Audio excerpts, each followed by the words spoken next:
औज़ु बिल्लाहि मिनश शैतानिर रजीम। बिस्मिल्लाहिर रहमानिर रहीम। इन्नल्लाहा व मलाइकतहु युसल्लूना अलन नबी या अय्युहल्लज़ीना आमनू सल्लु अलैहि व सल्लिमू तस्लीमा। अल्लाहुम्मा सल्लि अला सय्यिदिना मौलाना मुहम्मदिन व अला आलि सय्यिदिना मौलाना मुहम्मदिन व बारिक वसल्लिम। आवाज़ बुलंद फिर एक बार दरूद पढ़ लें। अल्लाहुम्मा सल्लि अला सय्यिदिना मौलाना मुहम्मदिन व अला आलि सय्यिदिना मौलाना मुहम्मदिन व बारिक वसल्लिम।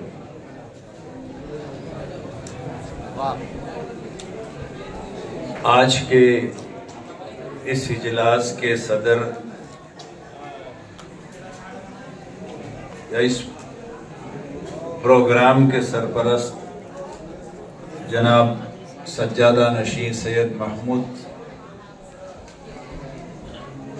खादरी साहब क़िबला और इन तक़रीरों के दौरान ये जो छोटी सी मजलिस सजाई गई है, इसके सदर जनाब आरिफ पाशा साहब क़िबला, मेरे दीगर मुक़र्ररीन, हाज़रीन जमात, मेरे प्यारे बच्चों, माँ बहनों,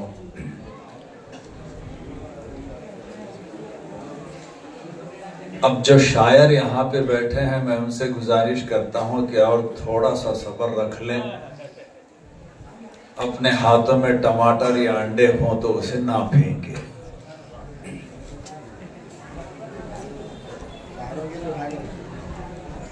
जब हम कॉलेज में थे तो उस वक्त पे एक तरीके को अपनाया जाता था कि अगर आपका कोई साथी है, उसको बड़े अच्छे अंदाज में अगर उसको पसीना आना है या उसकी थोड़ी सी बेइज्जती करना हो तो उसको एक काम किया करते थे कि अच्छे मुखर्रिर के बाद उसको खड़ा कर दिया जाते थे।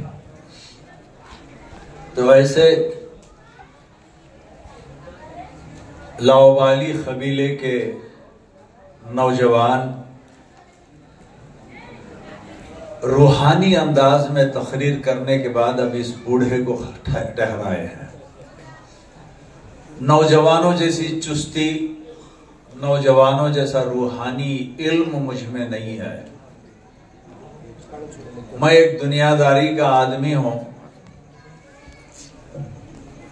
ये रूहानी तबीयत रखने वाले नौजवान दादा बुजुर्गवार के इस दरबार में भीख लेने के लिए आए थे। बच्चों को दादा ने तोहफे अता किए हैं।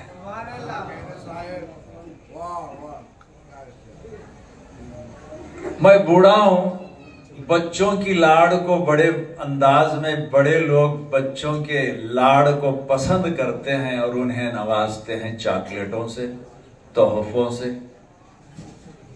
अब बूढ़े को क्या करेंगे? तो मैं ना यहां पर भीख मांगने आया हूं, ना तोहफे लेने आया हूं। मैं यहां पर जो आया हूं वो इसलिए आया हूं कि मैं इनके जूतियों के सदक़े में मैं यहां पर आया हूं।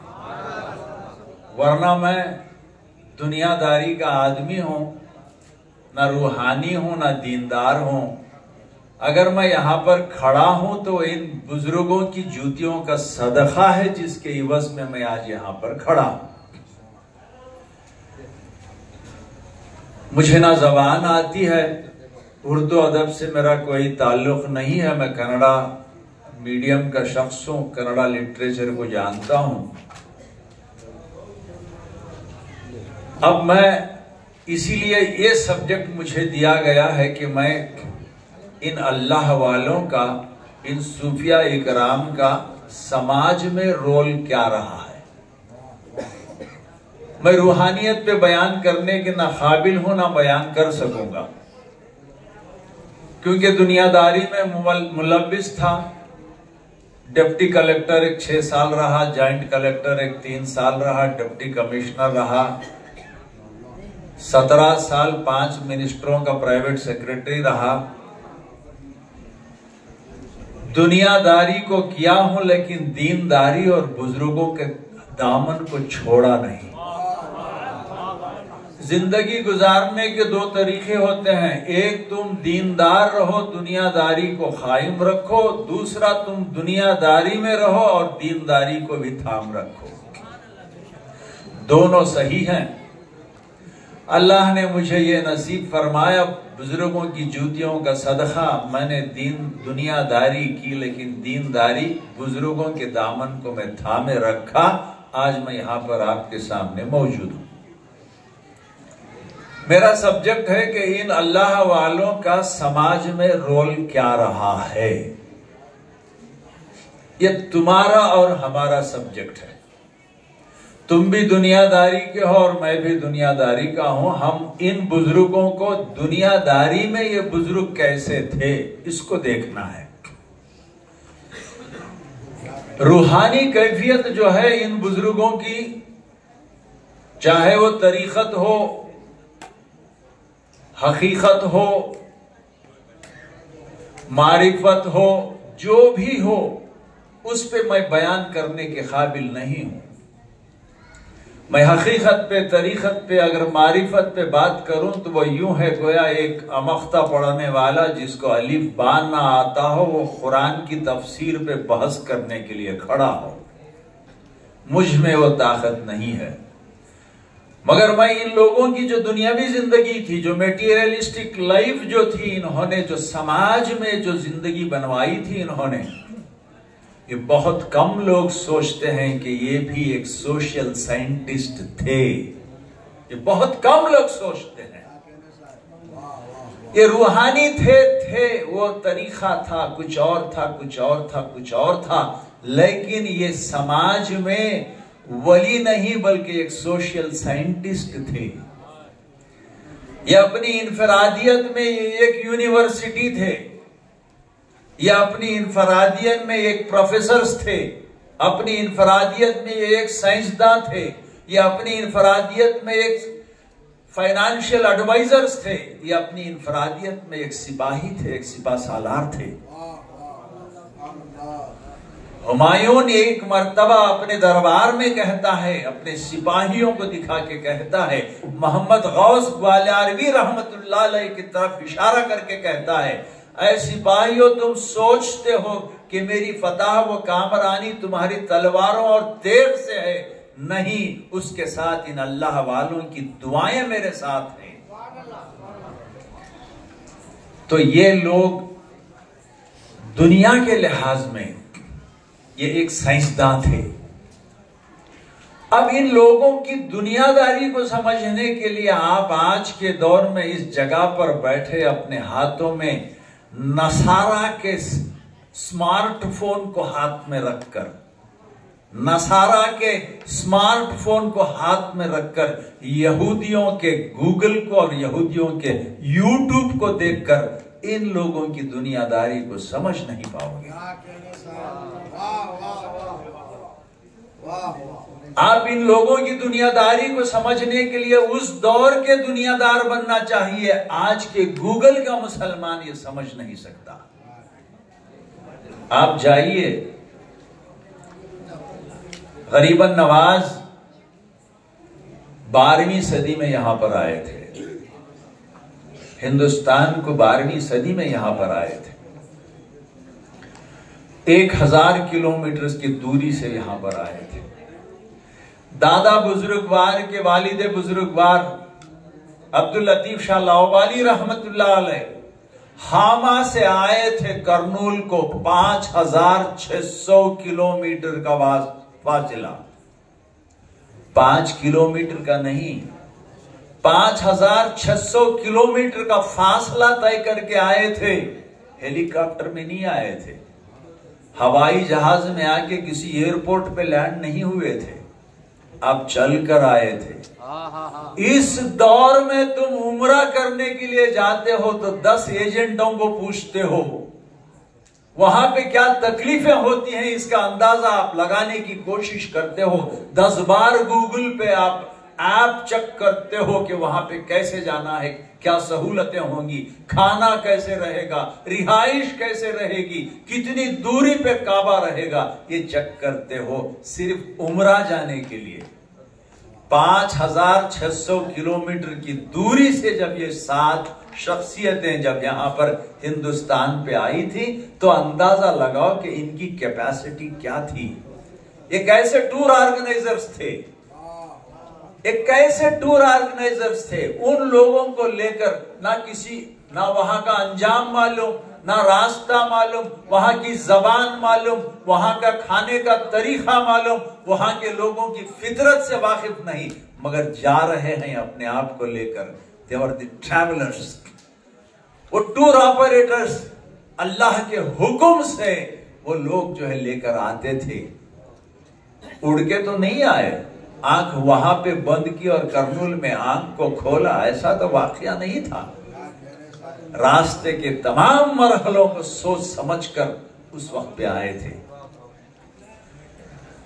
तो हम इस दौर में गूगल और यूट्यूब के यहूद और नसारा के चीजों को अपने हाथ में रखकर हम उस दौर का इमेजिनेशन हम नहीं करते। मैं आप लोगों को उस दौर पे ले जाता हूं। उस दौर पे क्या क्या नहीं थे, मैं पूरे एक एक गिन के आपको कहता हूं। साइकिल नहीं थी, साइकिल 17वीं और 18वीं सदी की इजाद। मोटर बाइक नहीं थी, रोड नहीं था, 1628 में रोड बना। आसफाल्ट रोड नहीं था, सीमेंट रोड नहीं था, साइकिल नहीं थी, मोटर बाइक नहीं थी, फोन नहीं था, इलेक्ट्रिसिटी नहीं थी। Benjamin Franklin, Volta, Ampere, Thomas Alva Edison, इन सब की इजाद के बाद 17वीं और 18वीं सदी में इलेक्ट्रिसिटी आई।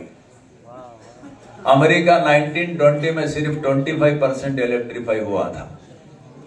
अब आप सोचें, आपके घर में इलेक्ट्रिसिटी नहीं है, साइकिल नहीं है, गोश्त की दुकान नहीं है, मार्केट नहीं है, ट्रांसपोर्टेशन नहीं है, कुछ भी नहीं है। आप वैसे हालत में जाकर सोचें। बोलने के लिए माइक नहीं था, बोलने के लिए सिर्फ जबान थी। वाह वाह वाह। बोलने के लिए जबान थी। मेरे नौजवान ने तकरीर में कहा कि जब गौसे पाक रहमतुल्लाह अलैह जब तकरीर करते थे तो उस दौर में 70,000 आदमी हफ्ते में 3 मरतबा जमते थे। बहरे नहीं थे वो, उनको सबको आवाज आती थी। 70,000 आदमी को। माइक नहीं था,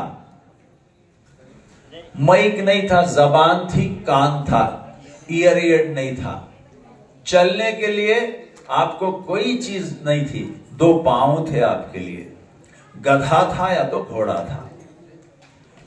अपनी हिफाजत के लिए तलवार थी, बंदूक नहीं थी। ऐसी हालत में आप अंदाजा लगाएं कि माहौल कैसा होगा। आप घर के बाहर कैसे जाएंगे, अंधेरे में रात की तारीकी कैसे होगी। नमाजी हुसैनी यहीं पे बैठे हैं मेरे दादा, वो पर्दा किए हैं, आवाज सुन रहे हैं। उनको गूंगे या बहरे मत समझो, वो सुनते हैं हमें और वो जवाब देते हैं। हम इस काबिल नहीं हैं कि हम उनके जवाब को सुन सकें। नमाजी हुसैनी तिम्मापुर से निकलते थे ईशा की नमाज पढ़ के, तो फजर यहां बारगाह में पढ़ते थे। फजर की नमाज यहां पढ़ते थे तो ईशा तिम्मापुर में पढ़ते थे। तो ये थी, चल के चलते थे। तो ऐसी हालत में ये बुजुर्ग 5000 किलोमीटर 1000 किलोमीटर से हिंदुस्तान की सरजमीन पर आए। उमूमन ये सोचा जाता है कि ये लोग स्पिरिचुअल थे, इसमें कोई शक नहीं। दुनियावी हालत में कैसे थे, इनका समाज में क्या रोल था। इस्लाम को फैलाने के लिए उस दौर के बादशाहों में इब्राहिम लोधी के बाद बहुत सारे आए। मुगल आए, पठान आए, सुल्तान, उसके बाद गोलकुंडा हुआ, आदिल शाही हुआ, बहमनी हुआ, बरीश शाही हुआ। जो मुसलमान रूलर्स थे वो यहां पर थे। उस जमाने में क्या था, मदरसे थे, जो दीन की तालीम देते थे, मदरसे थे जो दीन की तालीम देते थे, खानखा थे जो दुनिया को लेके चलते थे। खानखा है दीन ही नहीं बल्कि दुनिया को भी लेके चलते थे। खानखा क्या थे? एक एक खानखा में लोग इकट्ठा होते थे हजारों की तादाद में। आज के दौर में मैं कहता हूं कि खानखा क्या था? एक खानखा क्या था? खानखा में लोगों को लंगर खाना मिलता था। It is a rehabilitation centre. आज कहीं कोई फ्लड आ गया तो तुम लोगों को ले जाके डालते हो, हुकूमत आंध्र प्रदेश आपको खाने के लिए इंतजाम करती है, वो रिहैबिलिटेशन सेंटर। आपको रोडवे फैसिलिटी, रास्ते पे जाने के लिए कहीं उतर कर रहकर खाकर जाने के लिए एक facility, it was a roadway facility. हर खानखा रोडवे फैसिलिटी। हॉस्पिटल नहीं थी, हॉस्पिटल नहीं थी। अगर कोई बीमार होता तो वो यही खानखा को जाता था जहां पर ये हिकमत करते थे, आप लोग को आप दवाइयां देते थे। यही खानखा थे। मैं 1997 में, मेरे नौजवानों की तवज्जो चाहूंगा, मैं 1997 में गुरमेट काल में एक ऐसे ही एक सूफी जिंदगी गुजारने वाले, उनकी खिदमत में, उनकी जूतियों की खिदमत में रहने का मुझे मौका मिला। जब उनकी चीजों को मैंने इकट्ठा किया और उनकी वसीयत के मुताबिक जब उनको मैं हैदराबाद पहुंचाया, इत्तेफाक से मैंने एक किताब को उसमें खोला तो लिखा हुआ था नुस्खे गौसे पाक। आज का आपका MRI क्या करेंगे? आज की आपकी स्कैनिंग क्या करेंगे? उस जमाने में ये लोग समाज में जो रोल अदा करते थे वो हॉस्पिटल था। स्पेशलिटी, सुपर स्पेशलिटी हॉस्पिटल थी। और ये बुजुर्ग जो इलाज करते थे, वो इलाज का सिस्टम मैं कहता हूं, ये रूहानी इलाज करते थे, जज्बाती इलाज करते थे और जिस्मानी इलाज करते थे। आज इंटरनेशनल कॉन्फ्रेंस होते हैं जिसको कहा जाता है कि holistic approach of treatment. Holistic approach of treatment, जिसमें रूहानी, समाज, जिस्मानी और जज्बाती किस्म के जो इलाज होते हैं वो एक बुजुर्ग जो है उस जमाने में करते थे। इनकी जो खानखा थी, खाना खिलाती थी, सेफ्टी देती थी, पानी देती थी, इलाज करती थी। इससे हटकर कहीं आपको कोई चीज नहीं मिलती थी। वही चीज सिर्फ खानखाहों में मिलती थी। तो ये लोग समाज का, समाज की फिक्र, समाज के हेल्थ की फिक्र, समाज के पानी की फिक्र, समाज के सिक्योरिटी की फिक्र। आज तक कभी किसी तारीख में तुमने देखा है कि किसी खानखा को कभी लूटा गया हो, किसी लुटेरों ने लूटा हो? वहां पर आके उनके अखलाक को देखकर ईमान कबूल करने वाले ठग मिलेंगे आपको, मगर किसी खानखा को किसी ने नहीं ठगा, क्योंकि वो एक सीरत का, एक अखलाक का, भाईचारगी का, मोहब्बत का, अल्लाह से रुखबत का, हुजूर करीम सल्लल्लाहु अलैहि वसल्लम से इश्क का, गरीबों से शफकत का खजाना जो है ये आप इन बुजुर्गों के खानखाहों में मिलता था। ये इनकी दुनियादारी है, ये इनकी दुनियादारी है। इनका समाज में रोल, ये पोएट्स थे, ये साइंटिस्ट थे, ये एग्रीकल्चरिस्ट थे, ये एग्रीकल्चरिस्ट थे। आज दुनिया के अंदर किसी भी किताब में उठा के देख लें, अगर हिंदुस्तान की सरजमीन पर अगर काफी को किसी ने लाया हो तो वो बाबा बुडनगिरी के दादा हयात मीर खलंदर ने लाया है। हज को गए थे, यमन से 7 बीज लाए थे, जो चिकमगलूर में लाके उन्होंने उसको बोया। आज हिंदुस्तान की सब किसी भी किताब में खोल के देख लें, ला लिखते हैं there is a legendary saying but it is said, it is definitely said that it is the Baba Budangiri, वो सूफी संत जिन्होंने 7 बीज, हज को जब गए थे तो वहां से वो जो बीज लाए थे उसकी बदौलत यहां पर आपको, हमें आज काफी मिलती है। इसकी मानी क्या? वो सिर्फ स्पिरिचुअल नहीं थे। उनको मालूम था कि चिकमंगलुर के क्लाइमेटिक कंडीशन क्या है, उस बीज के लिए कैसे क्लाइमेट को चाहिए। अगर यमन में अगर वो पिकता है तो वो चिकमंगलुर में भी पिकेगा। Scientist, they're the agricultural research scientist है वो। एक छोटी सी मिसाल दे रहा हूं, मुझे वक्त नहीं है, मैं हर एक चीज पे मैं दे सकता था। आप एक जगह रेफरेंस, अमीर खुसरो का कोई एक शेर आपने कहीं रेफरेंस दिया अमीर खुसरो का। अमीर खुसरो हजरत निजामुद्दीन के दरबार में, दोनों एक ही साल वफात पाए। उन दोनों में इतनी माया मोहब्बत, उस्ताद पीर और मुरीद में इतनी माया मोहब्बत थी कि दोनों एक ही साल में वफात पाए, 1325। क्या थे आप? He was a scientist, he was a Sufi, he was a philosopher, he was a musician, he was a poet and he was an inventor.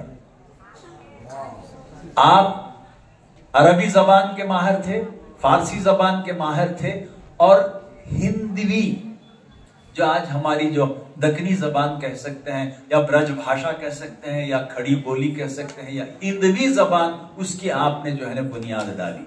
आप अपने पहलियों को हिंदवी जबान में लिखते थे।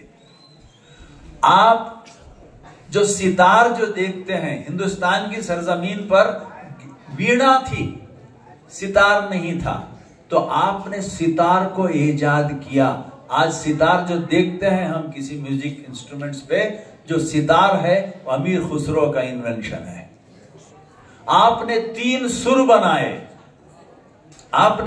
सुर बनाए। अलाउद्दीन खिलजी ने आपको एक लक़ब दिया था, तोतिए हिंद का लक़ब दिया था। तो ये समाज में ये लोग, अच्छा खव्वाली की बुनियाद अमीर खुसरो से, और इससे बढ़कर एक आम आदमी को समझने के लिए और क्या चाहिए? ये रूहानी बात नहीं है। खव्वाली अगर किसी के पास है तो ये वही अल्लाह वाले हैं जिन्होंने खव्वाली के अंदाज को बनाया, गजल के गाने के तरीके को भी अगर बनाया तो वो यही अल्लाह वाले हैं। याद आता है, जगह नहीं है फिर भी मैं कह देता हूं, आज ये लोग दुनिया से पर्दा करके 300-400 साल हो गए हैं। 18वीं सदी के बुल्ले शाह, अब्दुल्ला मोहम्मद खादरी सिलसिले के बुल्ले शाह के नज़में आज भी फिल्मों में, बॉलीवुड में चलती हैं। बुल्ले शाह की बॉबी की फिल्म 1973 की, उसमें है बुल्ले शाह ये कहता है, बेशक मंदिर मस्जिद तोड़ो, बुल्ले शाह ये कहता है, प्यार भरा दिल कभी ना तोड़ो, इस दिल में दिलबर रहता है। बुल्ले शाह की पोएट्री। अमीर खुसरो के 10 एल्बम निकले हैं, A.R. रहमान ने भी उसको गाया है। इनके ये समाजी कंट्रीब्यूशन, तो मैं क्या क्या कहूं, इन लोगों को सिर्फ रूहानी समझ के हम समझते हैं। ये लोग सिर्फ शरीयत, हकीकत, तरीकत और मारिफत के लोग समझते हैं। नहीं, ये हमारे से ज्यादा जिंदगी बसर करके दुनिया को दुनिया में कैसे जीना ये सिखा के गए हैं। हम समझने से कासिर हैं। मैं दूर की बात नहीं, आखिरी बात करके मैं खत्म करता हूं। अगर बात कहूं तो बहुत पड़ेगी। मैं दादा का ही एक मिसाल देता हूं, दादा बुजुर्गवार की एक मिसाल देता हूं। 330 पर 2 साल, उससे पहले और थोड़ी जवानी होगी, तो आज से लगभग 400 साल पहले जब अधोनी शहर यहां पर था, तो उस वक्त पानी की जरूरत थी। बाजू कुआं है, जाते वक्त देख के जाओ अगर उजाला हो गया तो। ये कुआं दादा बुजुर्गवार का है, उसमें पानी था। एक बार बिजली गिर के दीवार गिर गई है, वो कुआं भर गया। उसमें हमारे मुसलमान बाअखलाक बाइज्जत मुसलमान, उसमें जो है ना बच्चों के सर मुंडाए हुए बाल और शादी के सेरे लाखों उसे भर डाले। हमारे को वजू करने के लिए हमारे वो जो बोरवेल्स हैं उसमें पानी कम हो गया। वो दादा का ये नालायक पोता क्या करया, हिमाकत में आको जियोलॉजिस्ट को बुला ले का को वहां बाहर एक पॉइंट दिखाया, ड्रिल करा 1.5 लाख रुपए डाल को, पानी आया कितना 20 मिनट को एक चंबू सूख गया। जहन में बात आई कि मैं गलती कर रहा हूं, दादा बुजुर्गवार से मेरी गुस्ताखी हो रही है। मैंने अहद किया कि मैं इसी कुएं को मैं सुधारूंगा, मैं किसी जगह पे मैं बोर नहीं डालूंगा। कुएं के पूरे गिलाजत को निकाले हमने, लगभग 6.5 लाख रुपए खर्च करके उसको पिलर्स डाल के उसको सपोर्ट करके हमने कुएं को क्लीन किया। तो कुएं में पानी आया। अब 30 फीट पानी है, 4 घंटे 5 हार्स पावर का इंजन कंटिन्यूअस मारो, सिर्फ 2 फीट उतरता है। मैं क्या सबक देना चाह रहा हूं आपको, मैं क्या पैगाम देना चाह रहा हूं आपको। इस दौर का जियोलॉजिस्ट जो पॉइंट दिखाता है वो फेल होता है। ये अल्लाह वाले जो दादा बुजुर्गवार यहाँ पे सोए हैं, ये अल्लाह वाले नहीं, जियोलॉजिस्ट हैं। ये जियोलॉजिस्ट हैं। समझने से हम खासिर हैं कि ये जियोलॉजिस्ट हैं। इनकी दिखाई हुई पॉइंट कभी कभी मुझे यकीन है कि हम मर जाएंगे, हमारे बच्चे मर जाएंगे, मगर वो पानी जो है कभी सूखेगा नहीं। अच्छा, इस पे साहिब के पास आने वाले हमारे मुरीदा और मुतखिदीन, उनका रवैया भी मैं सुनाए देता हूं। वहां पर एक बोर्ड डाले, ये वजू के लिए इस्तेमाल होने वाला पानी। तो हमारे अधोनी के चंद लोग आके अम्मा भाना की गालियां दी हमने, बोले कि जय एक जमाने से डाल रही तिमे क्या आप कुआं बना को नहीं डालना बोलते सो। तो ये हमारे अखलाक को सुधारो। ये बुजुर्गों के दरबार में जब गैर कौम आते थे, मया मोहब्बत मसावात का सबक देते थे, अखलाक का सबक देते थे। किसी खरिये में जब लोग खानखाह में आ जाते थे, रह गुजर बन के जब खानखाह में आ जाते थे, कोई शूद्र जब खानखाह में आता था, इनके साथ दस्तर पे बैठ के जब खाना खाता था, अपने गांव जाके कहता था कि एक शख्स आया है, वहां पर खानखाह है, वहां पर जाने पे हमें इजाजत है जाने की, बैठकर दस्तरखान में खाने की इजाजत हमें मिलती है। जब शूद्र दूसरे आते थे, अपनी जगहों पे बैठ के जब खाता देखते थे तो गांव के गांव मुसलमान होते थे। ये है इनका समाजी रोल। एक आखिरी रोल अदा करके मैं अपनी बात को खत्म करता हूं। आज बड़े अफसोस से मुझे कहना पड़ता है कि हम इनके दरबार में रहते हैं, हम इनके गुण गाते हैं, हम किसी गैर, कोई खानखा, कोई अल्लाह वाला सिर्फ मुसलमानों को ही नहीं चाहा, इंसानियत को चाहा, इंसानियत को चाहा। किसी मुसलमान के हक में किसी गैर मुस्लिम के खिलाफ कभी इन्होंने अपने फैसलों को नहीं सुनाया। हक की बात हमेशा करते रहे, सच्चे थे।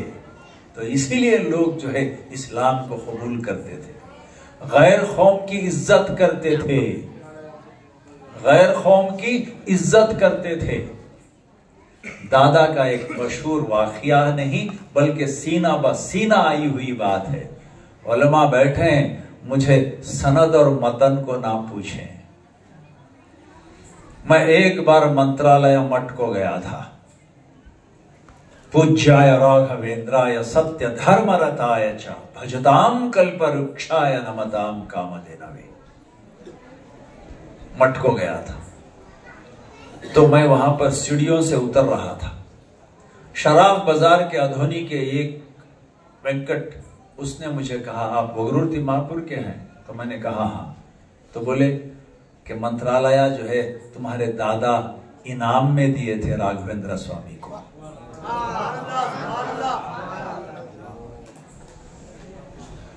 आलमगीर 40 जागीर की 40 जागीर का फरमाननामा देकर भेजे थे, आप नाराज थे। सिद्दी मसूद को औरंगजेब ने कैद किया था, आप नाराज थे। 40 गांव की जागीर एक खासिद को आपने भेजा था, ऑडियंस मांगा था, मुलाकात करना चाहते थे। 40 गांव की जागीर को ठुकरा के एक शेर कहा, शाह मारा दहदहद मिन्नत रहद, राज़िक़े मारा ज़ाख बे मिन्नत दहद। उसके बाद 5 गांव की जागीर मिली, वगरूर, तिम्मापुर, अरड़े बंडा, रंगढाल, मंत्रालय। ये 5 गांव की जागीर में मंत्रालय के स्वामी ने दादा बुजुर्गवार से पूछा कि मुझे ये गांव चाहिए। तो उन्होंने कहा कि जो गांव आपको चाहिए वो ले लो। मंत्रालय पूछा तो मंत्रालय को आपने तोहफे में दिया।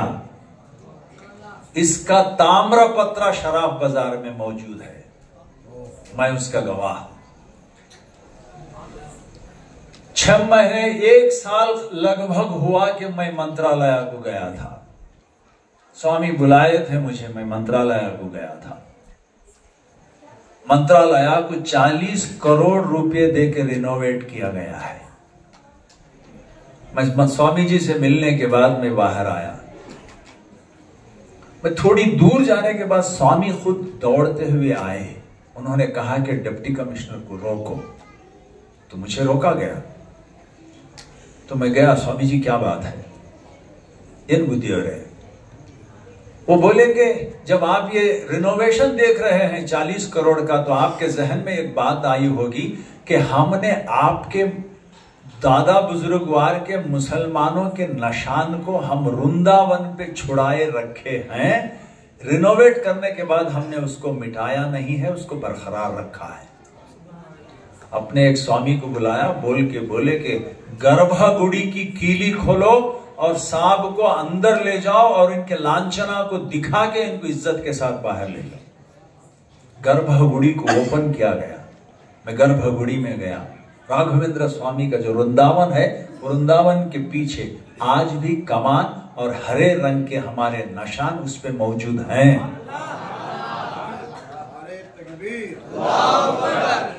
तो ये वो लोग हैं जो समाज में क्या करते थे।